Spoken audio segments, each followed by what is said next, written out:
52% of online clothing returns are due to size and fit issues, contributing to tied up inventory and cash flow, excess shipping emissions, and very, very frustrated customers. Raise your hand if you are one of them. But what if brands could help their customers find their true sizes, incorporating fit preferences without clunky measuring tools or privacy issues?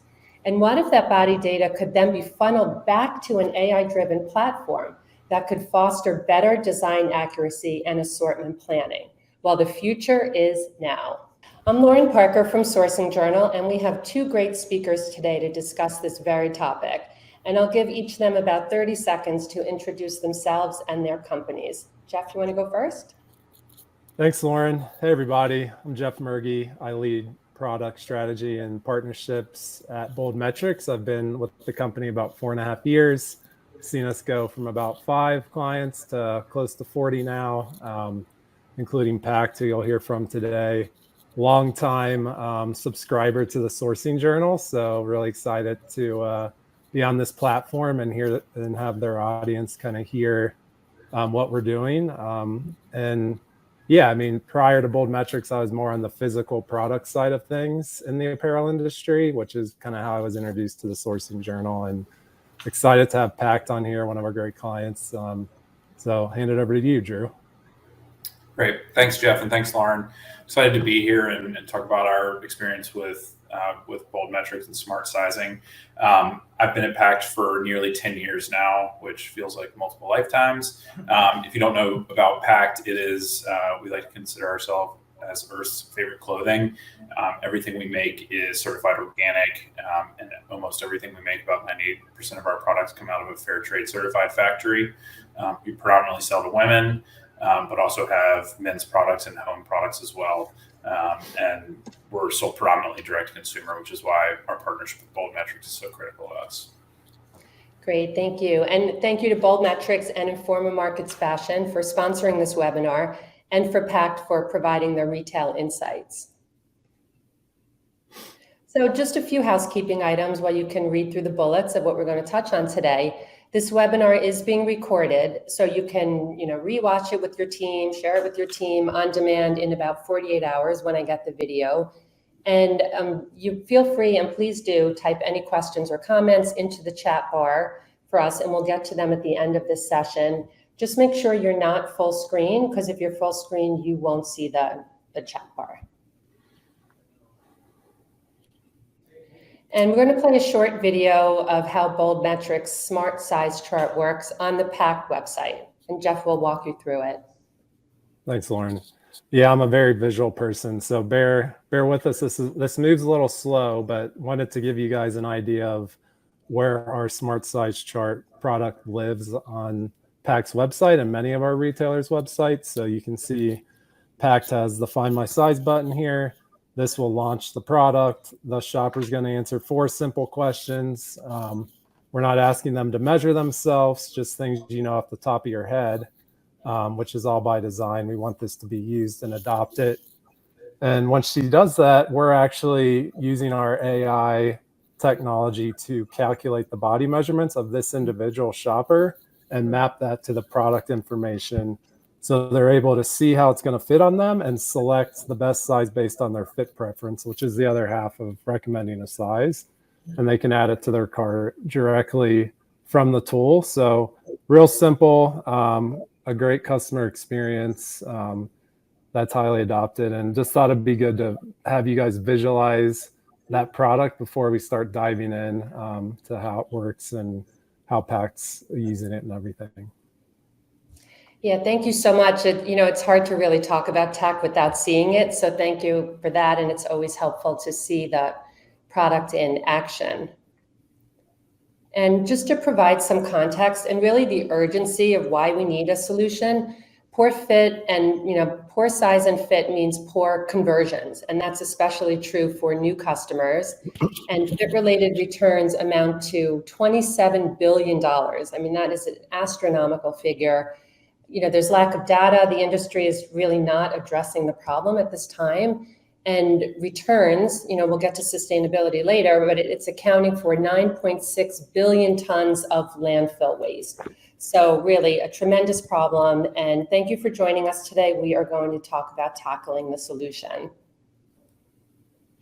So we're going to kick things off with Jeff. There's so many different brands out there, different sizes. There's really no standardized sizing across brands. But should there be standardized sizing, or is that something that we really don't want? That's a really great and tough question. I mean, I think at the end of the day, I'd say that's probably never going to happen. And ironically, it's probably the reason that Bold Metrics, it is the reason really that we exist as a company and have a business, because if there was a standard size that worked for everyone across all brands, you would know what that is anytime you bought clothes online. And, everyone knows that's not the situation that we're in. So I think when you think about the people that work at brands, what the consumers, different brands go after, there's so many differences in target demographics, ages, regions, the style of clothing. And I think, fashion is fashion. There's some creativity involved there. So I don't think that there should be a standard size across all apparel fashion companies out there, nor do I think there ever will. But I do think that it's possible to know your consumers that shop your brand, know their body, and use that data to develop better standard sizing practices for your brand specifically. And I know we're going to get down that path later, but yeah, that's my answer to that question. Curious what Drew thinks. So Drew, do you agree that the sizing should really be within the brand versus across the industry?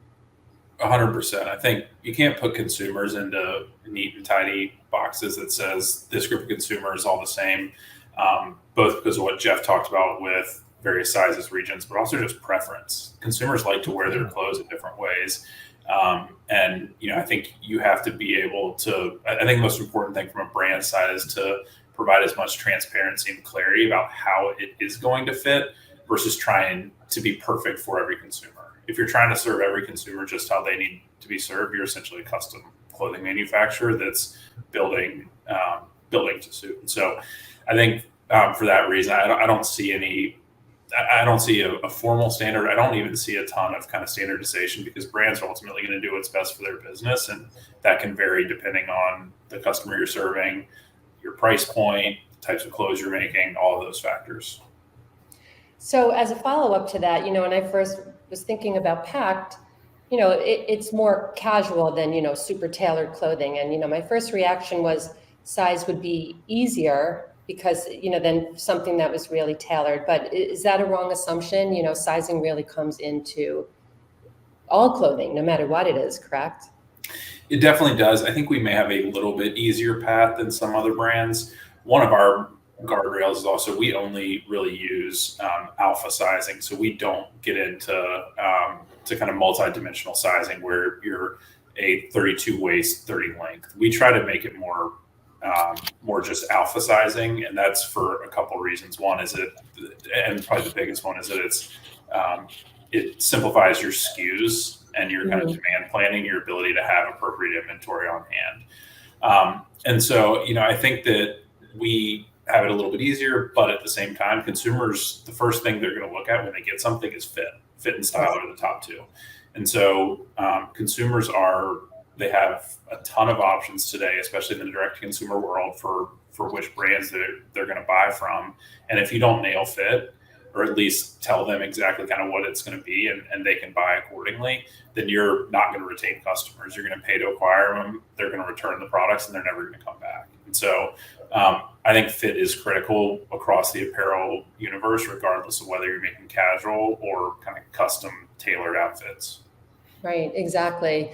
So Jeff, I understand the co-founder and the CEO of Bold Metrics came from a family of tailors. So again, old school, before all this high tech, how did that play a role in how Bold Metrics was started? And as a follow-up to that, explain how Bold Metrics is different from other fit tech solutions on the market.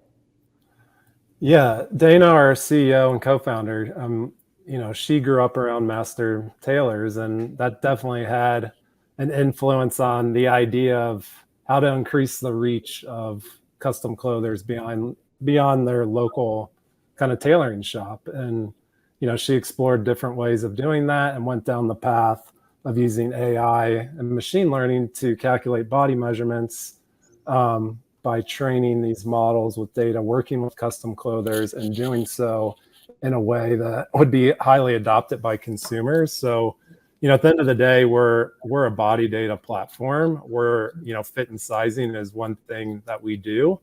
And I think that initial start to Bold Metrics, where we develop that core technology that powers our platform at calculating accurate body measurements using AI, definitely played a part in kind of what we do today, but also was, inspired by our co-founders' past of just growing up in that industry. So pretty cool founder story, for sure. And your second question is kind of how we're different. And that is really, what I just said, we're a body data company is kind of the number one reason that we're different. And because we start with the body and then the brand's product information or size charts, we're able to show how something fits on someone based on how it was intended to fit, but then learn over time how a brand's specific consumers actually wear their products. So we don't just stop at day one and say, here's your size recommendations. And, we're feeding these AI models continuous data at a brand specific level so that we can learn how that brand's consumers are actually wearing the product.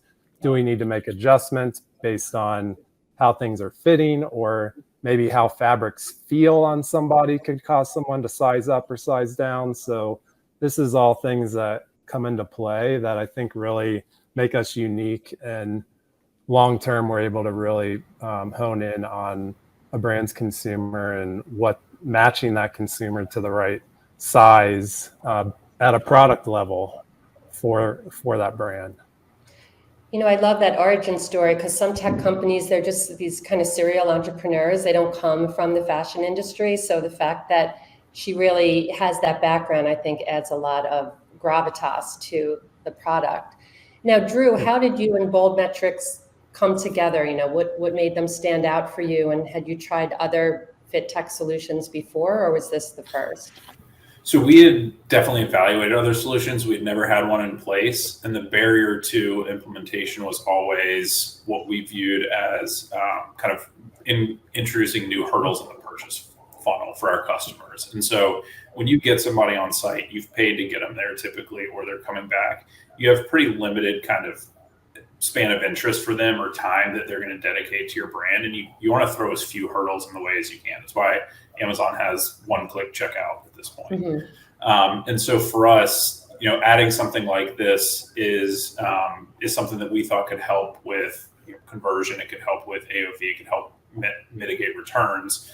But it also had some risk, any type of fit technology, with being another hurdle in the purchase funnel.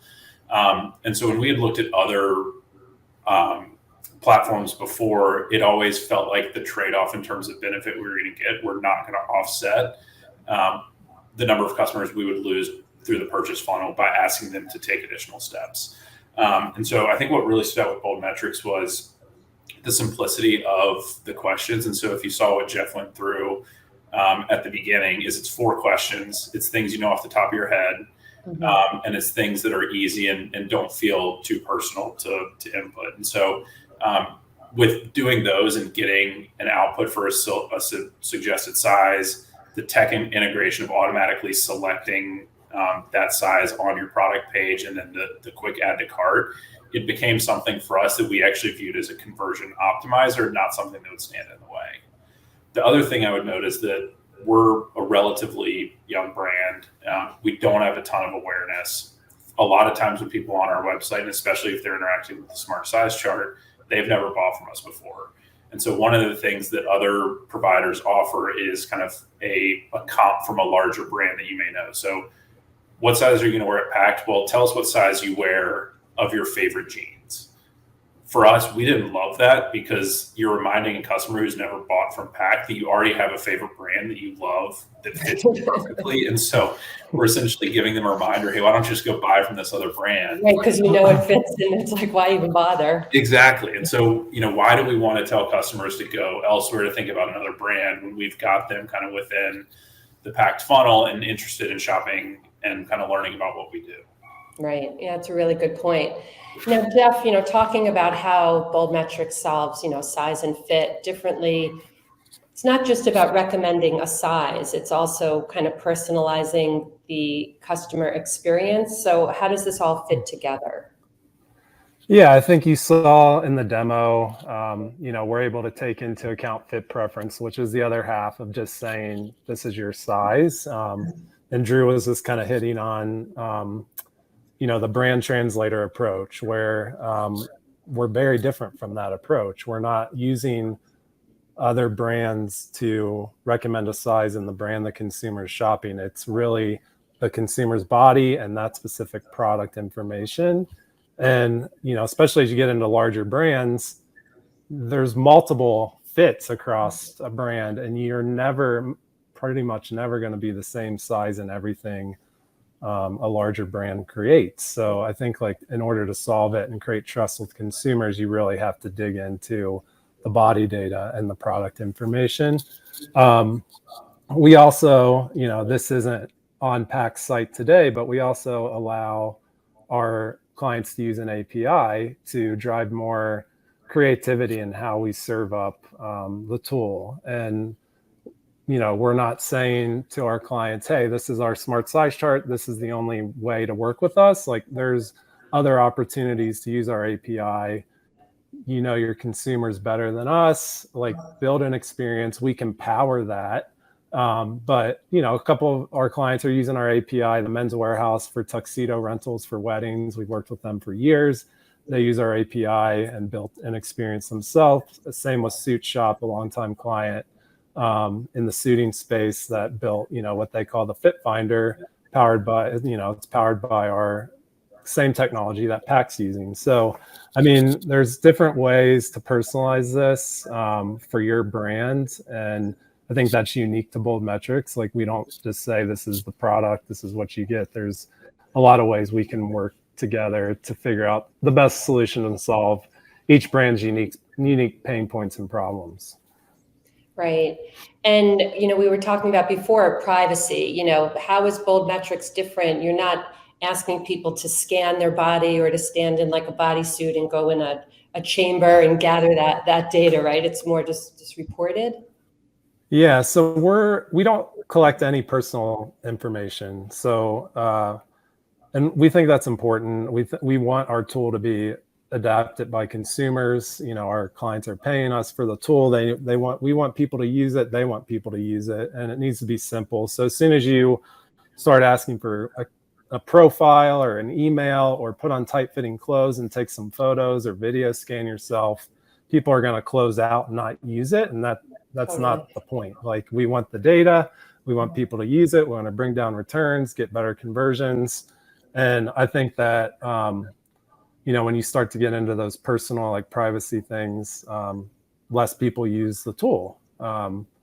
So I think it's a big deal for everywhere, but especially in Europe. We hear from a lot of European companies that, there's just a lot of privacy concerns. And I think that, us being so just like basic questions really helps us with those concerns, as well as it just helps our clients, because we see across all clients, 90% of people on average are, once they open the tool or get into the situation where they can answer the questions, they do. So that's like really high adoption, which is what we want to see.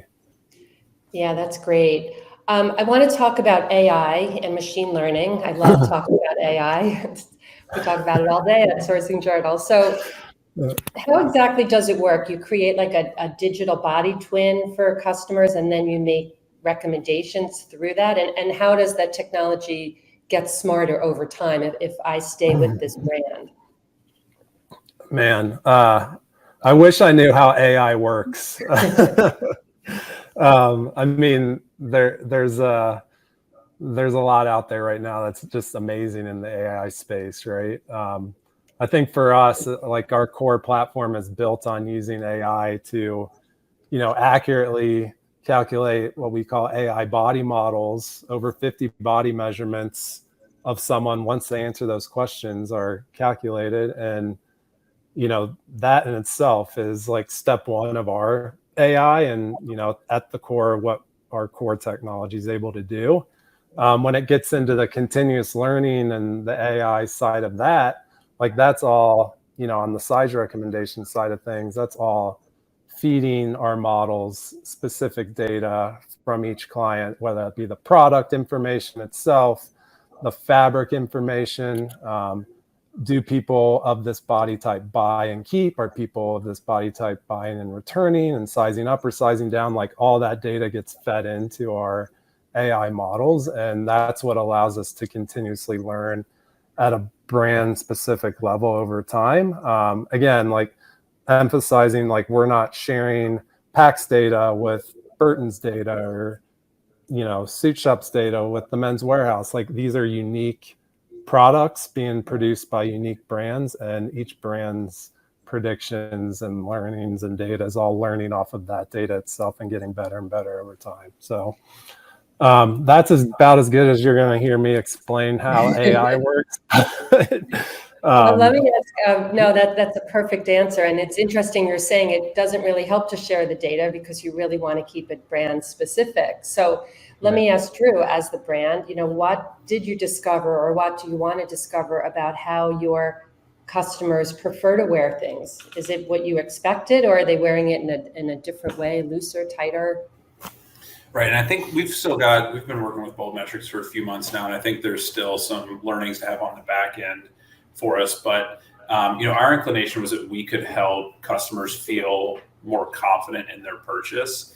And I think we'll probably talk about this in a few minutes. But the onboarding process was pretty straightforward for us. We provided size charts, which we already had, and lined up our products with those size charts, and that provides a baseline for the data that Bold Metrics uses to provide recommendations. And so, we had that as a starting point. That's kind of where you jump off with the initial recommendations based on, again, the AI that the Bold Metrics team is much smarter than I am, and they've been able to figure out and can make it kind of fit each brand. But once that happens, we'll continue to see we're providing our returns data as well to Bold Metrics, and that's part of the continuous learning aspect that we've talked about. Is that they're going to be able to do better tieback that says this customer, and again, none of it's personal, but this customer put in their measurements. These are what they are. They purchased this item and then they returned it for this reason.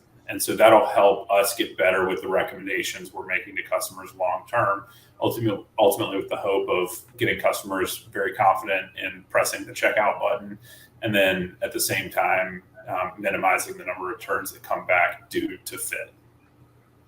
And then do you track reviews on your site? Sometimes on a site people say, oh, you should size up or you should size down, because that's data that could also be useful, right, to feedback to Bold Metrics? Yeah, absolutely. So we, and a lot of that comes more directly through the returns piece. Mm-hmm. Is, how reviews are a little bit harder, and Jeff could probably talk about this because they're not as quantitative. They're a bit more qualitative, and you kind of have to pick through a lot of noise to get clear takeaways. But a lot of that data comes through the returns piece as well, where somebody can kind of very clearly indicate, I'm normally a medium, but I had to size up to a large on this one, and that can help feed better recommendations going forward.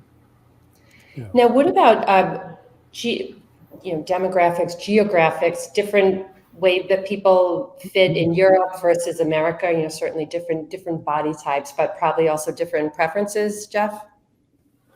Yeah, for sure. I mean, we have clients, some of our larger clients, where we actually are, segmenting data by regions because of fit preference in Europe versus North America. Europeans tend to wear their product a little bit slimmer. It's a very different customer base. Like, why not even segment further than just by brand, but down to the geographical area of that brand? And you can even see it sometimes within the same country, like people in New York City, you have two same bodies, one guy in Texas, one guy in New York City, same body. They could wear their suits completely different just based on New York versus Texas, you know? So some of our clients were looking at it at that level too.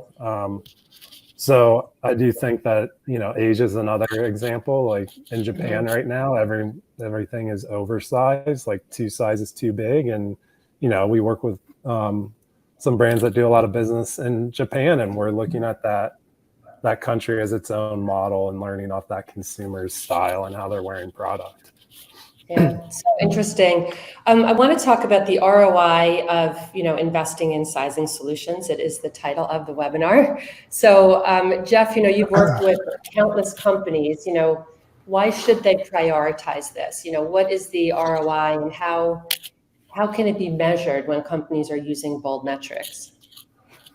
Yeah, I mean, I think first it starts with the consumer of the brand. I mean, you want to provide an experience that's going to help new customers or returning customers shopping a new product or a new style, a way to easily kind of find what size to buy. And I think like as more and more people shop online, it's more expected to have that. No one wants to look at a size chart and take out a measuring tape, if they even have one, and measure themselves. And, you know, when they do, they'll probably measure wrong. So that's not a great experience. And, you know, buying 2 sizes and returning 1 is not great for the brand or the environment. Right. So I think like the consumer side of it makes a ton of sense for any brand that's evaluating like ways to improve customer experience on their website. Is definitely part of the ROI that's hard to calculate. But, you know, when it comes to actual things that we can measure, like we look at conversion increase when people use the tool, AOV, so average order value when people use the tool, and then fit related return reduction over time once we kind of establish that benchmark and kind of create that learning pattern for that brand, like looking at what impact are we making on the returns reduction side of things. And I think when you add those things up, there's a lot of impact for, you know, return on investment in bold metrics. And Drew, I know you're pretty new to bold metrics, but do you have any quantitative, you know, are you able to say that your returns went down X since you've been working with them? Anything like that? We haven't yet gotten to the returns component, but I can talk a little bit to conversion and AOV. And so we've seen that conversion rate for customers who interact with the smart size chart is about 20% higher than conversion rate for customers who don't. And so that's the confidence in the customer experience that Jeff was talking about, where you can help them understand or be more confident that this size is right for them because they've, again, provided basic body measurements and gotten a clear recommendation. So I think that's the first piece. And then the second one is AOV, and that's up a little more than 25% for customers who interact with it. And so I think that goes to, again, the confidence and the willingness to build a basket after you feel like you've found a solid size recommendation. We should see. I'm sorry, go on. We should see more information on the returns in the coming months. And that's one that is, you know, based on what we're seeing, would be a cherry on top. But I think the impact to conversion is one that we feel has been meaningful and returned already. And yeah, so returns for us just like we have to wait through a returns window and kind of wait to be able to start to use that data based on the brand's kind of return window. So that's kind of where we're at with Pact. But yeah, there's. I would think for the future, you know, once a customer knows that they're a certain size in a brand and it fits them the way they want it to fit, then you don't have to go to a store. You know, you could always buy it online. You know what size you are. And I would think even in future collections, you know, there might be a little bit of design difference, but you know, you might say, I really like this brand, I'm going to stick with them. So I would think, you know, once you get that customer retention, it really helps you retain them in the future. So, you know, but sizing, it's not just about selling. I think we can also look at it as a production issue, you know, how to produce things that fit better. So A question for Jeff, how can sizing and preference information benefit a brand's design and development and production? Yeah, so this is exciting stuff. I mean, for me personally, ever since I started at Bold Metrics, I've always saw so much value in how this data can be used and applied to other parts of the organization. And I think, scalable access to consumer body data is something that does not exist for apparel brands today.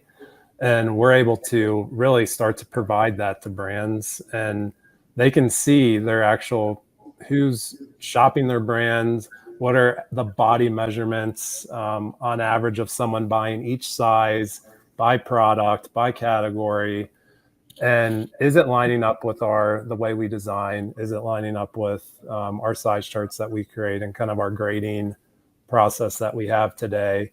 How can we adjust things to make it fit like our actual customers, not just general population or who we think our customers are, but this data is very powerful on the product design side of things. And, we're launching a product later this year that will bring this data to light for, let's say, tech design teams. And, we're already kind of doing some beta projects with some of our clients on this. And everyone is just so excited to have their hands on this data and, actually understand who's wearing their products and how are they wearing them. So we have one client that does a lot of unisex products. So they want to understand how men are wearing the unisex products and how women are wearing the unisex products, and how could they use that data to create an actual unisex fit potentially long term. So a lot of really cool ideas and projects around how this data can be applied to the product design side of things, but then also production, right? So if you know your customer's body data by region or by country, geographical areas, you're able to use that data to plan a better supply chain. What sizes should I stock in certain distribution centers based on the geographical body data of my actual consumers versus just general data? So I think it's pretty exciting data that apparel brands can get their hands on here. I think that's great. And then Drew, kind of same question, how does improving sizing affect the supply chain, for you guys, and what other areas of the organization can really feel the positive impacts of improving sizing?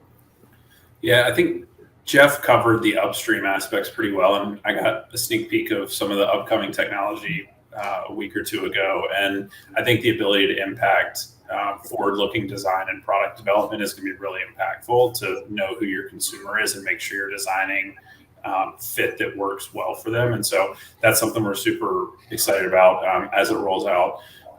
But a little bit further downstream in the supply chain, I think I'm a CFO. We spend a lot of time thinking about capital management. We're profitable, so our biggest use of funds is our working capital build. And most of that is tied to inventory. And so making sure you're buying the right amounts, the right products, the right sizes of inventory is critical for us managing cash. And so any type of data we can have that makes us smarter on that is something that's highly valuable to us. And then the other piece is kind of all the way downstream with the returns process. And so we have an 8-person in-house customer service team, and about 60% of their work is around returns and exchanges. And so there's a huge financial impact to the actual returns and exchange component, but there's also the impact of staffing an organization to support that. And if we can continue to grow our business at a higher rate and keep our customer service team the same size, because instead of doing 60% of their work on returns and exchanges, they're doing 30%, that would have a huge impact, enable us to continue serving customers in a way that we really want to. Yeah, and that kind of goes into my next thing on sustainability. I think after AI, sustainability is the other favorite topic over at Sourcing Journal. So, Drew, you have a brand with a sustainability story. What can you say on the subject? Do you kind of share this message with your consumers? Maybe how using this makes your brand more sustainable?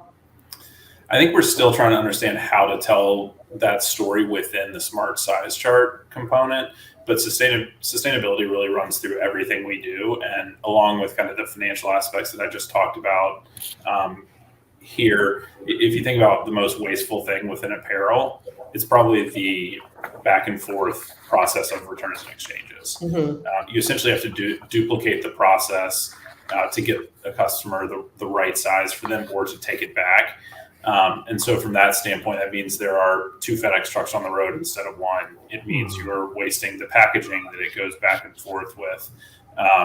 And there are just so many kind of other factors that are negative for the environment and for the people who have to deal with it, that we think minimizing returns is one of the best ways we can continue to kind of put our stamp on what sustainability really means in apparel. It is a very big challenge, both financially and I think on the sustainability front. Yeah, but I think it could probably help encourage consumers to, take the quiz and do the sizing chart. So you explain that they don't have to do the bracketing and ship things back and forth, that it kind of get it right the first time. Jeff, do you have any stats for us? Like how much of, I know there was some in that initial chart, but like what can working with Bold Metrics, what can the impact be on a company? Yeah, I mean, I think first of all, like sustainability is like such a huge part of our culture at Bold Metrics, and we really do have a passion around it, and we see our impact being reducing returns to make a big impact in the environment when it comes to the waste that the apparel industry creates. I think we did some math, or our marketing team did some math, and based on I have to read the numbers here, but if the US online apparel used Bold Metrics, based on kind of what we see across brands on return reduction, 54,000 tons of landfill waste would be diverted, which is the equivalent of like 345 million shirts not ending up in the trash. So if you think about it like that, it is a crazy, crazy problem that the world has. And I think we have the opportunity to make a big impact in sustainability, and we're very excited about that. But yeah, I think in general, like many companies offer free shipping and free returns. I think we're starting to see that shift where there is at least some companies starting to offset returns by charging a fee, which I think even more so will require tools like Bold Metrics to help consumers kind of have confidence in the size they're buying, so they don't have to pay to return something. But I do think like retraining the consumer that like, sure, returns are free, but they're not really free. They're costing the environment and the companies that are selling the product a ton of money. So it's definitely something where we have a big opportunity to reduce that impact. For sure. Nothing is ever free. Jeff, real quick, are there any categories that you're not working with now that you're kind of eyeing for the future? I mean, we just recently launched the ability to support kids. So kids is a new growing market for us. We're looking to get into the intimates category, which is a whole nother animal when you think about just bra sizing and stuff like that. There's a lot that goes into that. And then the uniform space is a big growing market for us. So really after how to make the whole uniform process easier and better for companies that manufacture large scale uniform programs. So those are some key areas that we're definitely seeing growth and interest in. No, that's great. I look forward to the next step. Just before we go to Q&A, I see a few questions. Just kind of any final words for both of you, any wish lists or any things that you're planning or want to. Yeah, I guess like final for us is like, fit and sizing, that's one thing we do, but we really want to get across the point that we are a body data platform. And I kind of talked about the supply chain side of that and design side, but there's also a huge opportunity in the marketing and consumer insights space with this data. So if you think about marketing things you're trying to sell to people that are going to fit? How can you leverage your customer database and body data to email the people that the products you're trying to sell are going to fit? How can you bring me to a site and create a personalized experience around, let's just say, hey, find the perfect jacket. And you know my body, how do you get to me to a page that, you know, is more personalized than just like what Drew may see when he's shopping the same brand. So, and then lastly, I would say just, you know, this data and the technology on the made to order side of things, like where you have some partners in that space where, you know, we're powering the fit and sizing of made to order programs. And, you know, I truly believe that is like a big part of the future of apparel. It's no longer like, hey, make a size large for Jeff. It's like, make a size Jeff. You have my body measurements, you know how I want to wear it, like make me my size. And I think we've always kind of envisioned that as kind of a North Star of where we want to really be a player in that space. And I think the apparel industry is moving that direction slowly but surely. So I love that. Size Jeff. How about you, Drew? Any final wish lists? No, I think we've covered a lot today, and I think, you know, our experience with Bold Metrics and kind of moving into this smart sizing has been really beneficial for our consumers and for our brand overall. And it's something where it's a partnership we're excited to continue to build on. I think a lot of the product roadmap that Jeff's talked about are things that we'll engage with as well, to help continue making Pact a better company that serves its customers in the way they want to be served. That's great. So we're going to go to Q&A. I have a couple of questions from the audience. The first one, how does Bold Metrics approach body diversity and inclusivity, cup size, height, weight, etc.? May not be enough data to recommend the most appropriate size for a customer who may have had a mastectomy or is an amputee. Obviously very specific, but how would you account for something that is very specific? Well, I can't say too much on the amputee side of things, but we are doing some stuff in that space to support. I mean, obviously our models are trained off of body scan studies where people were not amputees, but there's things we can do and are working on to support that. Size inclusivity, you know, like that is something that we're very passionate about. And we do have a wide range of data in our models that do support all sizes. We just launched with a brand called the Girlfriend Collective, and that's what their whole sizing strategy is based on, extended sizes. We did a lot of, you know, work with them up front in the Q&A or the QA process to get to a point that we feel really good about our recommendations for those types of bodies. And obviously we're going to improve that continuous improvement loop as well. So I think we have brands using us specifically to learn about inclusive sizing and to inform their fit strategies around those body types, which we're really excited to be partnering with.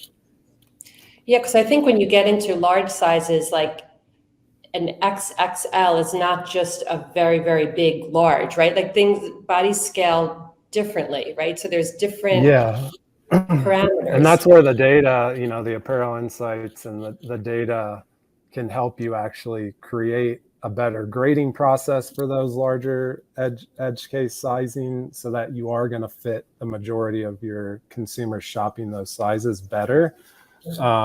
Which is, you know, part of the reason why we're expanding in that space.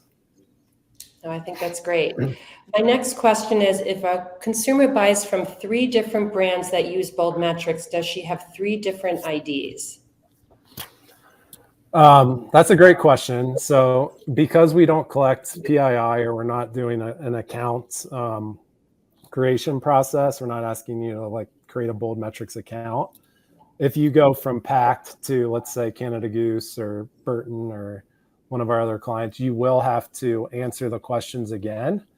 But as you shop around each site, you won't be answering them for each product. And we store a cookie for a predetermined set time. So if you come back, let's say in the next 60 to 90 days, depending on what your brand's like has decided to store a cookie for, you won't have to answer those questions. But we're not like sharing the profile of someone between sizes today or between brands today. Right. And then the third question I have, could you please explain the feedback that Bold Metrics provides to companies after analyzing the return data and how brands typically respond or take action based on this feedback?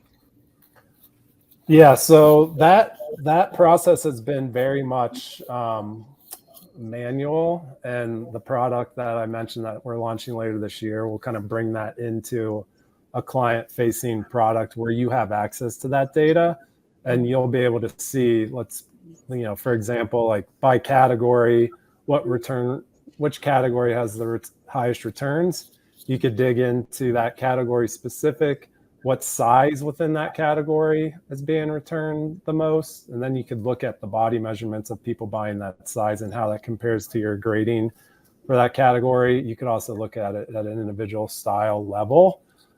So if let's say you have a carryover style that had high returns last season, maybe you want to update the fit based on this actual real consumer data. And that will all be kind of accessible in our Apparel Insights product that's launching later this year. And that's where, it's an iterative product. Like, we're working with some companies now on how to use it and how to fit into workflows and stuff like that. But it's going to be continuously improving as we learn how people are using it and how we can best, update the product to make it easier and more effective and provide a bigger impact for our clients. What about men versus women? Is there a difference in who is, I guess, more eager to take the quiz and embark on this journey, or who has more problems finding things that fit, or is it the same across gender?